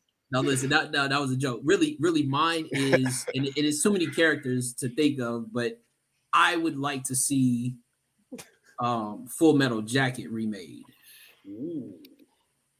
Yeah, we haven't had a good war story in a while. And the reason why I say that is because I feel like there were so many characters that played along into that, from just the sergeant, just like, I mean, there's so many that I feel like I can recast in that type of movie, that I see that going somewhere else. And listen, I'm not. That's even a good one. E. John David Washington replaced Morgan Freeman. Listen, I'm not even gonna front. Like, I literally, Clay, I hate you on this day. I was watching the old school movie called Stay Tuned, right? John Ritter. Yeah, and the first thing I thought of is if Stay Tuned was modernized by, of course, damn it, can't get his now I can't get my man's name and I just had it from Get Out. You know, the my man that does those. But Jordan Peele. Jordan Peele. And the reason why I say that is because the looking at it from his eyes of creating that the whole thing that I saw in Stay Tuned was based upon the TV being the thing that captured the dude so much, right? And that it engulfed the person where it was like the devil came up with everybody knows that people be one-handedly in the internet. Like they can't get away from being in a phone or being in some type of situation. So in my mind, that shit just went left. But again, I can't do it because I don't want to go there. But I know for me, I've always wanted to see Full Metal Jacket remade with the newer cast. Okay, I mean that you got some legendary roles there. That's You would have to get some very strong actors to pull that off. yeah. I mean, that's why for was Tim Robbins won an Oscar for what's that Shawshank. So it's hard to replace somebody who killed the role in the first place. Yeah. But that's my so. But listen, it could be done. I mean, how many Oscars did the Joker win? You know what I'm saying? The same character got 2 Oscars. That's true. So That's true. It could be done. You know, my movie that I always wanted to recast was Trading Places. I love that movie. And I wanted Cat Williams. Okay. I think he would kill that role. And Will Ferrell. Put them 2 in it. And Charlize Theron, she could be the Jamie Lee Curtis role. Yeah, she could be Jamie Lee Curtis role. That's a good one. Yeah, that was my all-time recast. That's a good one. You got me thinking now, Kev. We got to find a way to put these questions into our questionnaire. Yes, indeed. So look, but look, when everybody's watching movies this weekend, CB's watching Boomerang with Mo Money. Kev, you're editing your films or writing your films. Hit up DC Shy Pie, the official pizza that We Got Something Else podcast. Use our discount code WRSE10. Save 10%. It's Chicago Deep Dish Pizza. Shout out to Grant and all the beautiful people at DC Shy Pie. Look, Kev, I don't know how much you like pizza or Chicago Deep Dish, but we got steak and cheese deep dish pizza. We got salmon pesto, sausage and pepperoni. Then if you're not into deep dish, like, look, we got the flats. We got the one that's tribute to Georgetown. It's a gyro pizza. Then we have the Southeast Big Chair, which is a fried chicken and mambo sauce pizza. Then they also got bread pudding. So shout out to DC Shop Pie, the official pizza of We Got Something Else podcast. Check them out. Don't you put that comment up. Don't you put Anissa's comment up. Anissa, you go somewhere with that comment. Here we go. I gotta do it. Lemon pepper is trash. You stop that. That is cap, as these kids would say. Stop. It is never consistent. People just know how to cook them. But look, Kev, this is where. Actually, I don't know. This is for you, E. Damn!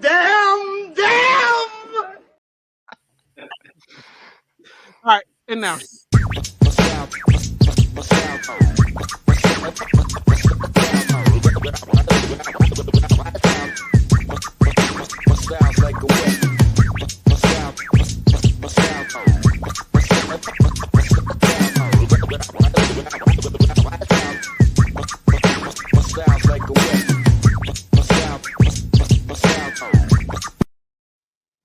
I mean, does it get any better than that? I don't know.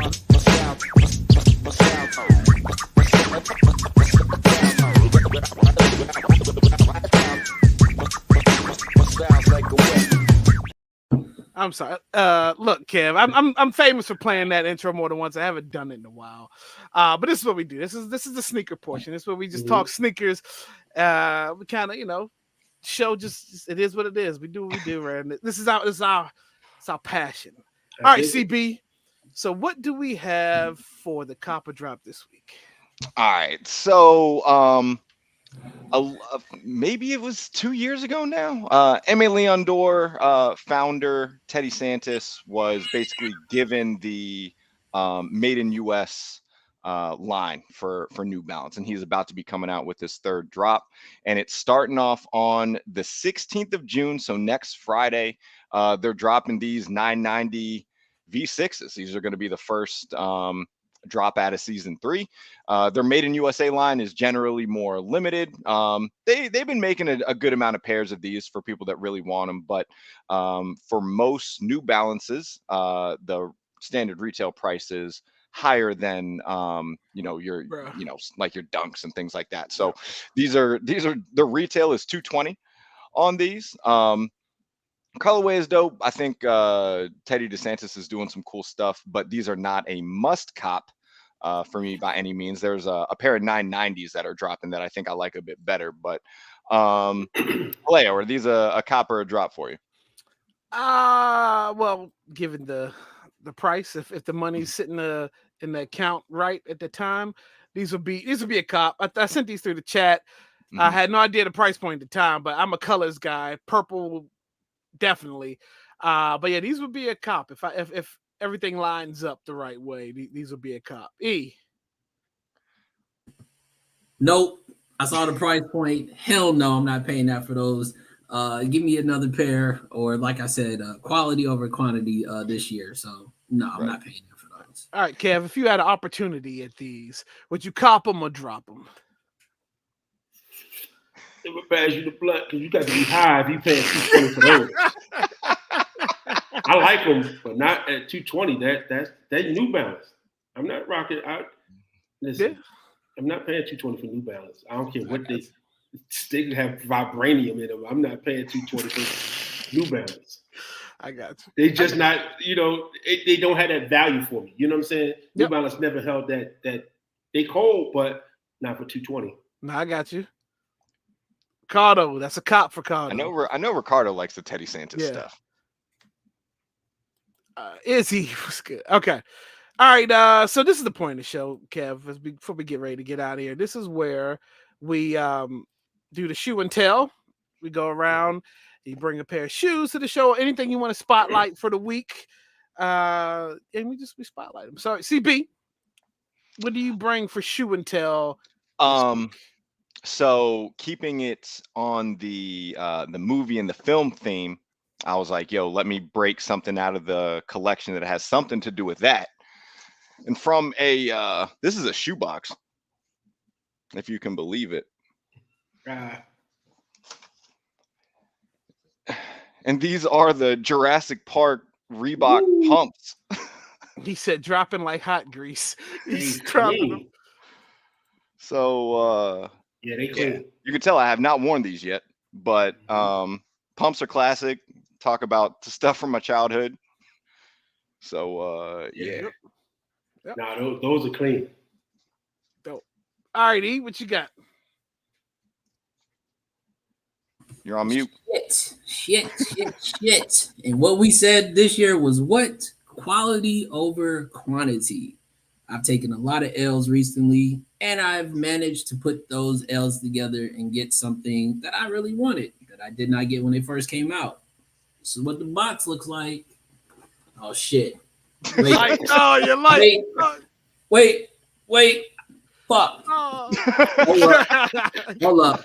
We're not doing this. No, you're going to see this shit. We go now. You come and you bounce. We double back. Oh, there you go. We're going behind the scenes. Look, this shit right here. Yes. This right here. There you go. Listen, let me tell you. We was gonna do this. We was gonna do this right. Fucking unions. You know what it is. Guava joints? Yes. Okay. Yes. Yeah. Look, these right here. These are a Cali day when the fucking sun finally comes out, because it's been gloomy as shit out here. But as soon as the sun comes out, let me tell you right now, these is coming out, and I'm gonna be fresh to death with these. Shout out to Union, because they need to get back to doing what they do and stop fucking around with them Cortezes again. Man, them joints, you go stand on the corner just because, you know what I mean? Yep. You profile and got your whole stance together. Perfect colorway. Listen, matter of fact, Kevin, we were doing a show last night, and a portion of the show was dedicated to the light-skinned people out there in the world. I'm gonna act real light skinned when I wear these. Is Absolutely. what I'm saying. That's You're supposed to. You're supposed to. It's only right. It's only right. Let us say all light skinned people got a picture of Elder Barge in their wallet. All right, look. So for the celebration and anniversary of hip hop, I figured I'd tie these into the show. Everybody know. Nice. Everybody know what that is, what that represents. Everybody know what Vans represent. So we got the Bonita apple bombs. Damn, Daniel, with the all white Vans on. And they got the lyrics on the laces. Oh, that's cool. Yep. The inside of the tongue it's pink, but it's got the tribe symbol on it. The camera's killing it, but it's actually like a brown like camel. Yeah, and it's like suede, so I had to spray these joints real good. Yeah. And then the back. Absolutely, that's so clean. Yeah, those joints are fire. Yeah. So I might have a pair of those myself. Oh, wait a minute, and then the measurements on the inside the shoe. So yeah, this is the collaboration. Oh, that's so clean. Vans and Tribe. All right, so Kev, you had a guest. Did you bring anything that you want to spotlight? I'm a watch guy, but nice. My favorite brand is Boulevard. So I got quite a few of them. Nice. And these are just a few of the ones that I have. I can go in the room and grab the rest of them. But yeah, watches is my thing. I like to play with a nice little watch.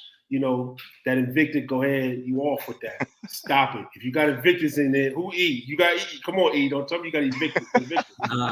Nah, maybe back in like 2000 or whatever, but I ain't rocking that no more. That watch, the last one that you pulled out, the watch that you brought out, that one right there, my pops got it.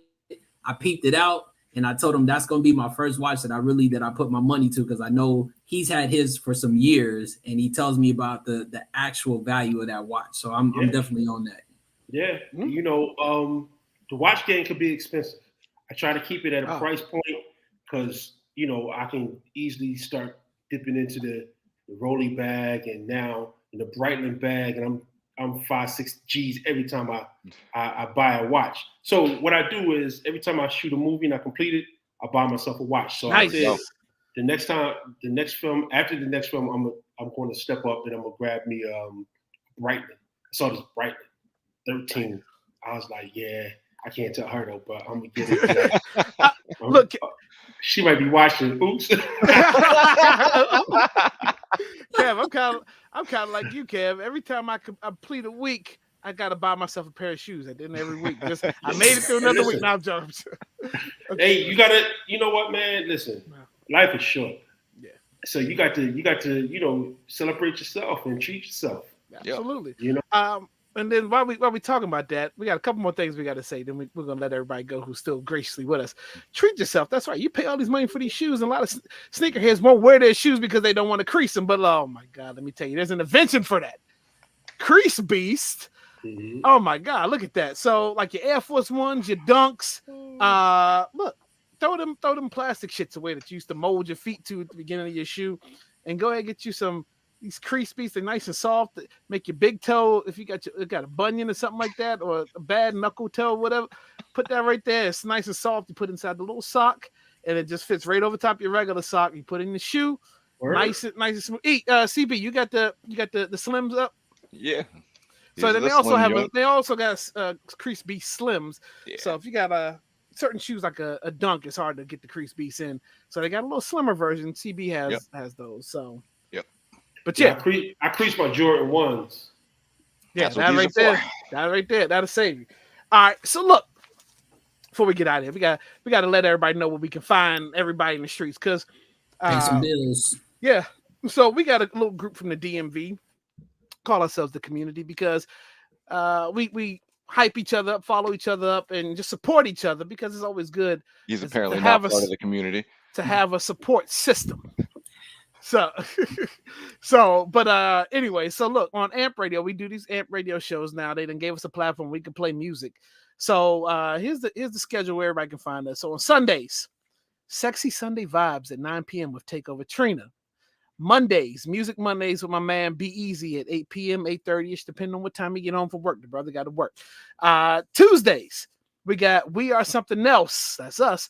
Presents live from the cheap seats with my man CB and then E Rich. It's a sports show. They got music going on in there, but got an interesting take. That's 8 p.m. on Tuesdays. All this is Eastern Standard Time, by the way, everybody. 9 p.m. Eastern Standard Time. Following them is my man Eric Thomason, aka R Moneybags, with Positive Vibes Only Radio. Wednesday, shout out to my brothers from the Hot Seat Podcast.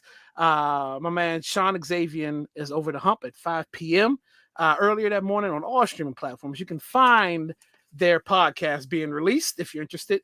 9:30 p.m. that night, my man Black Wall Street, aka E Rich. It's not me, it's the music.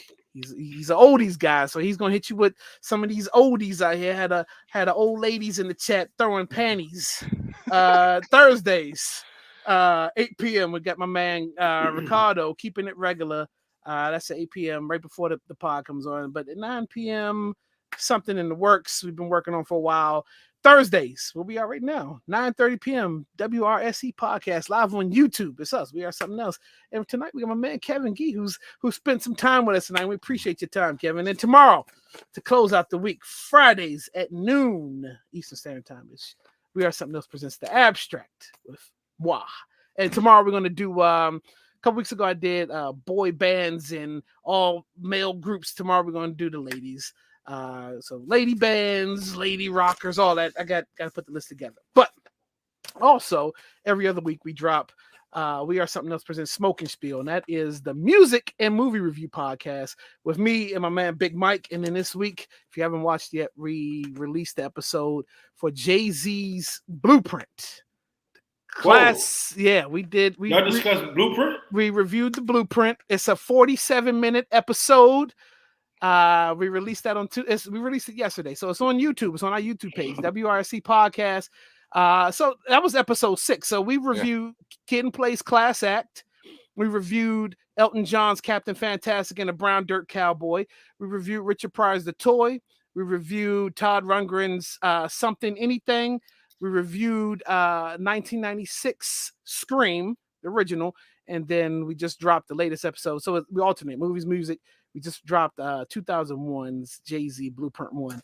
And then the week after next, we got a movie that we've already done, and I'll drop the trailer next week for that. I think I gotta hear y'all reviewing the Blueprint. I need to hear where y'all went with this. Yeah, just check it out. 47 minutes of your time. You'll hopefully you'll love it, right? It's a good review in the comments. So be real. Let us know how you feel. Oh, listen, hey, you talk about hip hop, bro. I'm gonna give it to you. I need to know what y'all Kanye Just Blaze take was on that whole album. Oh, look, yeah, y'all talked about it. That is definitely discussed. That is definitely discussed. We tie it into American history because that album is forever tied to American history and will go down no matter what they try to say about it. Blueprint is a part of American history. Now I'm gonna give the little tidbit away because I've said it outside the show. It was released September 11th, 2001. It was the day that America in modern time that we remember changed the scope of things. Blueprint dropped that day, so it is always tied to American history. Let's see what's going on. Still move units that week. Still, and that's all. Is that a paper with the scale? Yes, Ren. Yes. And look, I got questions. Sometimes I gotta go to the paper, but yeah, very observant. Thank you. Positive. Yep. E, we got you. We got you. Yep. Every Tuesday, we got you. Regular, we got you. All that. Kev, what's your socials? If people want to just reach out to you and wish you luck on writing your script or just follow you in your movement, where can everybody find you at? You can hit me up on IG at Kevin_Ghee, Ghee. I think on Facebook. Oh, you ain't gonna find me on Facebook because I made it private. So yeah, but on IG you can just go at Kevin_Ghee. Perfect. We appreciate it. Look, everybody who's new to the chat, if you're still listening, please like and subscribe to the YouTube channel. We are live every Thursday with this podcast once a month. The last Thursday of every month, we get the panel together and We Are Something Else presents Soul Tales. That is all sneakers, all sneaker news, sneaker affiliated type stuff. It's about 6 of us three right here. Then you got Ricardo, you got Be Easy, and you got my man Our money bags. Our money bags. We just talk sneakers. But yeah, look, Kev, we appreciate you for your time, bro. Stay in the room while the show ends. We can wrap real quick after the show goes off. But yeah, everybody watch. We appreciate you. Hopefully you come back next week. Download the AMP app. Let me tell you how to get AMP real quick. AMP is only it's on iOS server, so that's Apple. So if you got an iPhone or iPad, you can download the app. You can find us on there. You can come right into the radio stations itself and be in the chat. The chat is wild. But if you have Android, the best part. Yeah, if you have Android, don't fret none, because all you have to do is take the link that we post, copy it, and paste it into a browser, and it'll take you to the show. You can listen to it. You just want to be able to be in the chat. But yeah, if you want to be in the chat, just download it. Tomorrow, Abstract, noon. Oh, Anissa, happy birthday. Tomorrow is Anissa's birthday. Anissa's one of the is a supporter. She's been here from day one. She found us on AMP. They followed us over to YouTube and has been here ever since. We appreciate you, Anissa. But Anissa's doing her first show tomorrow. She's been in everybody's AMP rooms hyping us up. But tomorrow we are going to show love to Anissa and hype her back up. And Anissa, forgive me. I believe you said it was 3 p.m. Central time. I think you said it was 3 Central time. If I'm wrong, forgive me. I'll go into the schedule and look at it and correct myself. But Anissa's doing her first show tomorrow for her birthday. So happy birthday, Anissa. We appreciate the love you showed. What does Ren say? Thank you, Ren. I know, like Ren, we appreciate you for watching, Ren. We know. But look, we knew we was gonna take it there tonight with Kev. We haven't gone as long in a while, but we appreciate. Look, it was all good knowledge. Hopefully, you've enjoyed. CB, come on now, CB. But no, that's it, y'all. You said it, bro. Yeah. Come on, man. We are something else. See y'all tomorrow. Peace. Peace. Peace.